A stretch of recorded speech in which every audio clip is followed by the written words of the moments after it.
श्री स्वामी समर्थ. जय जय स्वामी समर्थ. ओम नमो भगवते वासुदेवाय पुरुषोत्तमाय. अधिक मास महात्म्य अध्याय 17. लक्ष्मी ते वेद जनार्दन मलमासी करिता स्नान परी दिनत्रय करिता जाण तेही महिमान अवधारा.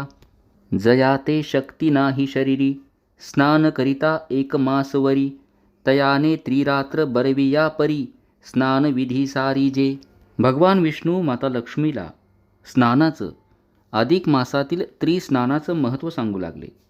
अधिक मासामध्ये भगवान श्रीकृष्णाचं पुरुषोत्तम भगवान यांचं स्मरण करून पवित्र जलानं आपण जर महिनाभर स्नान केलं तर आपल्या सर्व पापांचा नाश होतो. त्याला यमयातना किंवा नरकवास भोगावा लागत नाही. पवित्र नद्यांमध्ये केलेलं स्नान किंवा सूर्यग्रहणाच्या वेळी केलेलं स्नान याहून जास्त पुण्यफळ अधिक मासामध्ये आपण जे स्नान करतो त्यातून मिळतं. ज्याला महिनाभर अशा पद्धतीनं पवित्र जलामध्ये किंवा नदीमध्ये स्नान करणं जमणार नाही त्याने काय करायचं, त्यानं कमीत कमी 3 दिवस अशा पद्धतीनं स्नानाचं व्रत करा.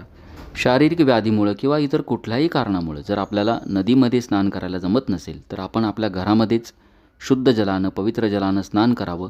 स्नान करत असताना पुरुषोत्तम भगवान यांचं स्मरण करावं, नामस्मरण करावं. श्री गणेशाय नमः. श्री सरस्वते नमः. जय जयाजी रघुराया अनाथ नाथा प्राणसखया दुर्धर हे तुझी माया निवारी भयापासुनी मी तव अत्यंत दीन पदरी नसे काही धन जेने घडे दान पुण्य हे तोन घडे जाण सर्वथा परी विश्वास बैसला ऐके ठाई नामाविण सार्थक नसे काही म्हणून भलत्या प्रकारे पाही नाम हृदयी वसोदे. ऐका श्रोते हो सादर मल महात्म्याचा विस्तार कथाभाग अपूर्व फार लक्ष्मी नारायण संवाद. श्री भगवान उवाच शृणु देवी प्रवक्ष्यामि कथामाश्चर्यकारिणीं मलिम्लुश्चस्य मासस्य कृतसानत्रयस्य च. भगवान विष्णू माता लक्ष्मीला अधिक मासातील स्नानाचं महात्म्य सांगू लागले आणि मग त्यांनी माता लक्ष्मीला एक कथा सांगितली. पूर्वी दक्षिणेकडील गोदावरी नदीच्या काठावरील पैठण या क्षेत्री एक धर्मशर्मा नावाचा ब्राह्मण राहत होता. हा ब्राह्मण ईश्वरनिष्ठ होता, ईश्वराची भक्ती करत असे, भगवान विष्णूंचा भक्त होता, मोठा धार्मिक होता, नेहमी सत्कर्म करत असे, दानधर्म करत असे.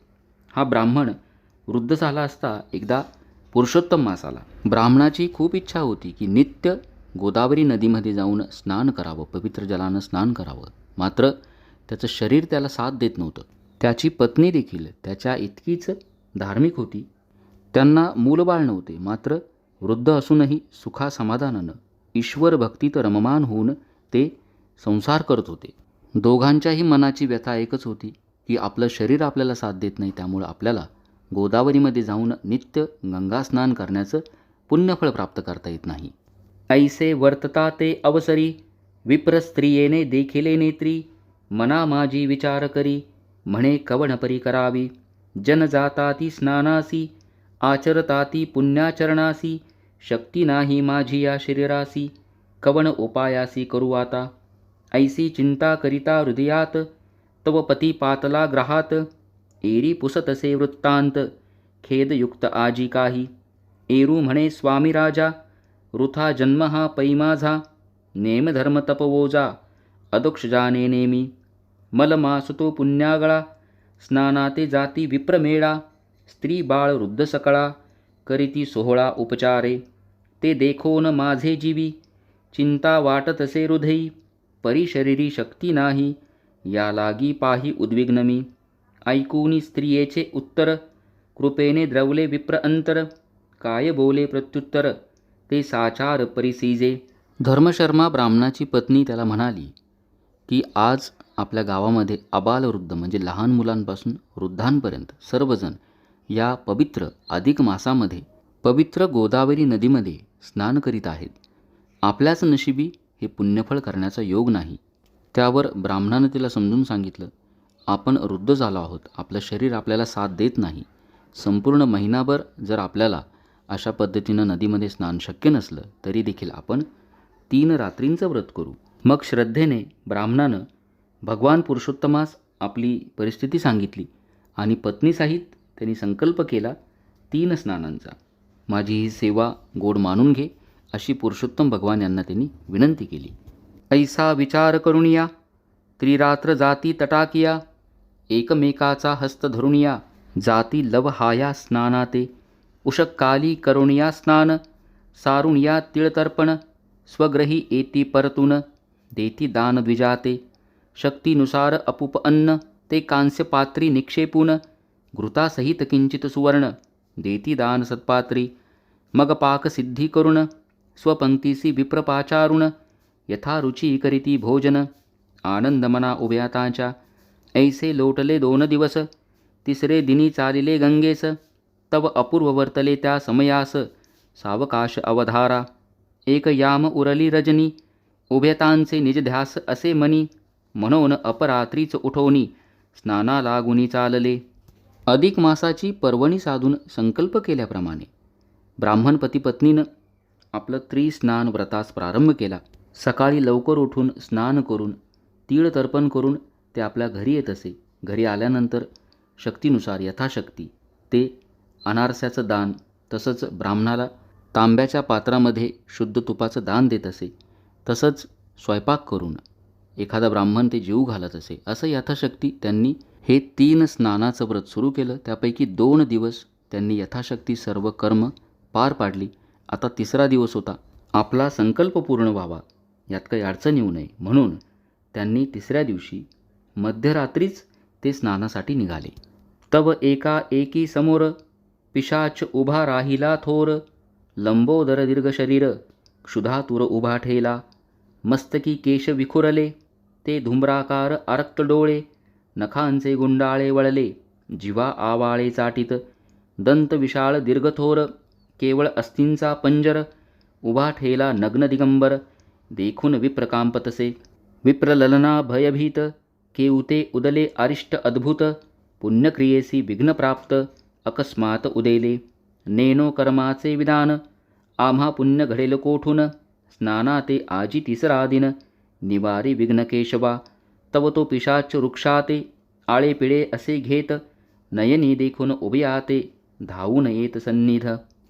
3ऱ्या दिवशी मध्यरात्री विप्रजोडी स्नानास निघाली असता समोर एका प्रेत पिशाचानं त्यांची वाट अडवली.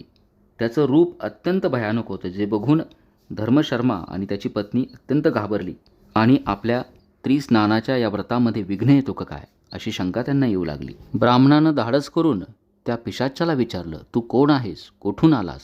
धर्मशर्माचा प्रश्न ऐकून त्या पिशाच्यानं त्याला नमस्कार केला, ज्यामुळं धर्मशर्माचं भय थोडं कमी झालं. ऐकून विप्राचे उत्तर एरे घातला नमस्कार, पूर्वस्मरण झाले साचार बोले उत्तर ब्राह्मणाते. ऐक भूदेवा वहिले तव दर्शन पावन झाले, करद्वय जोडून वाहिले विप्रा लागी ते धवा. पिशाच जुळिता कर विप्रभीतीने गेला दूर, कांपतसे थरथर झाला स्थिर ते काळी. मग तो पिशाच बोले वचन मी पावन झालो तव दर्शन, पूर्वस्मरण आठवले जाण ऐके कथन भूदेवा. पूर्वी मी धनवंत सावकार सकळ वस्तूंचा रक्षणार, माझी या धनासी नाही पार सौख्य अपार भोगी मी. दासदासी स्वग्रही गोमहिषी खिल्लारे पाही, पुत्रकन्या स्नुषा सर्वही मीती नाही भाग्याते. परी स्वप्नीही नेने धर्मदान, मग कैचे पुराण श्रवण नेने कधी हरिकीर्तन नाही दर्शन संतांचे. सदा सर्वदा चित्त द्रव्यावरी विप्रभोजन न घडे तिळभरी, तव पातली महामारी झालो शरीरी हतकाया. यमदूती नेला मारित कुंभपाकादी जाचणी तेथ, मग भोगविली अमित तेन सांगवत माझेनी. पिशाच्यानं ब्राह्मणापुढे हात जोडले आणि म्हणाला, तुझ्यामुळं मला माझ्या पूर्वजन्माचं स्मरण झालं. पूर्वी मी धनवंत सावकार होतो, माझ्याकडे धनाला कसलीच कमी नव्हती. सर्व सुखांचा मी भोग घेत होतो. माझ्या घरी दासदासी होत्या. माझा संपूर्ण गोठा गाई म्हशींनी भरलेला होता. सर्व सुख माझ्या घरात होतं, पण मी कधीच दानधर्म केला नाही, कधी पुराण श्रवण केलं नाही, कधी हरिकीर्तन केलं नाही, संतांचं कधी दर्शन घेतलं नाही, ब्राह्मण भोजन कधी केलं नाही. आणि मग महामारीमध्ये मृत्यू झाल्यानंतर माझा जन्म भिल्ल जातीत झाला. मी चोरी करू लागलो, प्राण्यांना साधू संतांना जीवे मारू लागलो. याचा परिणाम असा झाला की क्षयरोगानं पीडित होऊन माझा मृत्यू झाला आणि ही किळसवाणी पिशाच योनी माझ्या नशिबी आली. पण तुझं दर्शन घेतल्यानंतर मला आता थोडीशी आशा आली आहे की या योनीतून मी नक्की मुक्त होईल. पर उपकारी द्विजवर्या आचरसी सद्वृत्ती सक्रिया तरी माते उपकार करुणिया निवार्या भयापासुनी ऐसी ग्लानी करुणते काळी बोलतसे करुणा मेळी विप्रद्रवला हृदय कमळी अभयवाणी बोलत परिमळमास असे प्रस्तुत त्रिरात्री स्नानाते असे जात तया माझी 2 दिवस झाले सतत उर्वरित दिन एक पै तरी आम्ही स्नान करून मागुती येता तोवरी तू स्थिर राहे आता पुढे विचार सुचेल तत्वता तोची व्यथा परिहारी ऐसा वदोनी प्रश्नते आसी उभयता गेले स्नानासी एरू बैसला मार्गासी केधवा येती म्हणोनी. धर्मशर्मा ब्राह्मणाला या पिशाच्याची दया आली आणि तो त्यांना म्हणाला, नक्कीच पुरुषोत्तम भगवान यांच्या कृपेनं तुझी पिशाच योनीमधून मुक्ती होईल, यात काहीच शंका नाही. मी आणि माझी पत्नी अधिक मासातील पुरुषोत्तम भगवान यांचं त्रिस्नानाचं व्रत करीत आहोत. त्यातील 2 दिवस झाले आहे. आज 3रा दिवस आहे. आम्ही स्नान करून येतो. तोपर्यंत तू इथंच बसून राहा. आल्यानंतर काहीतरी मार्ग आपल्याला नक्की सुचेल. आता हा पिशाच या दोघांची वाट बघत आशेनं त्या ठिकाणी बसून राहिला. सारुनिया नित्यकर्म मागे परतला विप्रोत्तम तव मार्गी तो अधम वाट पाहत बैसला केधवा येईल म्हणोनी आशाबद्ध निजमनी मार्ग लक्षित बैसला ध्यानी जेवी कामिणी जाराते. जसं एखादा तहानलेला पाण्याची वाट बघतो, एखादा भुकेला अन्नाची वाट बघतो किंवा एखादा याचक भिकारी धनाची वाट बघतो, अगदी तसंच त्या पिशाच्याला आशा लागली की कधी एकदा ब्राह्मण आपलं व्रत पूर्ण करून स्नान पूर्ण करून माझ्या समोर येईल आणि मला या पिशाच योनीमधून मुक्त करण्यासाठी काहीतरी मार्ग सांगेल. तेवढ्यात ब्राह्मण जोडपे त्याच्या समोर आले. विप्राते देखून नयनी नमस्कार घातला धरणी म्हणे दयावंता मोक्षदानी दावी करणे आपुली पै करुणा शब्द ऐकून कानी विप्रद्रवला अंतःकरणी मग तया ते आश्वासुनी उदक करी घेतलेसे म्हणे महापुरुषा ऐकवचन त्रिरात्री स्नानाचे जे पुण्य ते तुझ म्या केलेसे अर्पण होऊ उद्धरण पै तुझे ऐसे वचन बोलोनी उदक घातले ते चरणी तव नवल वर्तले ते सज्जनी सावध मनी परिसावे पूर्ण दयाळू दीननाथ दासाचे उणे पडोनेदी किंचित आपुली ब्रिदावळी संभाळीत महिमा वाढवित भक्ताचा मग स्वर्गी हुनी विमान उतरते झाले तेच क्षण चतुर्भुज विष्णुगुण समान तेजस्वी परमरमणीय लखलखीत माझी घंटा घणघणीत ऐसे विमान अकस्मात नयनी देखत विप्रतोका दिव्य देही करुण पिशाचते विमानी वाहिले तयाते तव तो स्तुतिवात गर्जत भावे नमित भूदेवा.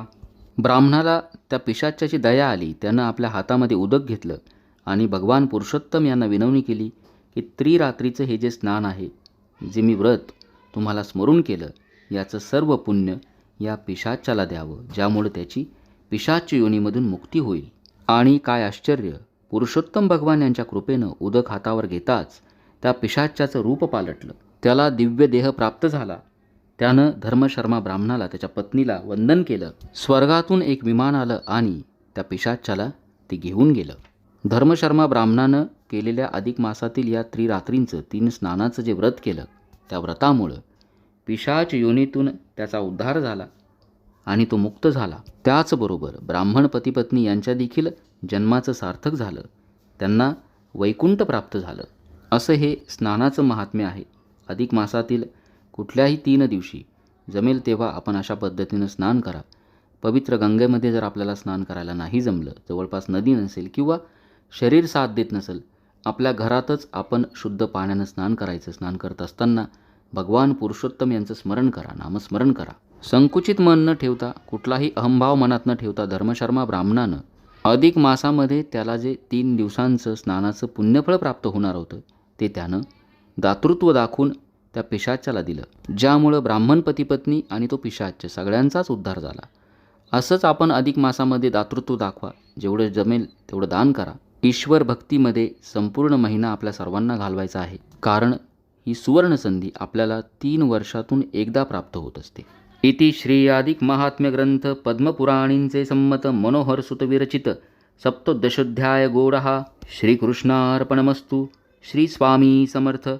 ओम नमो भगवते वासुदेवाय.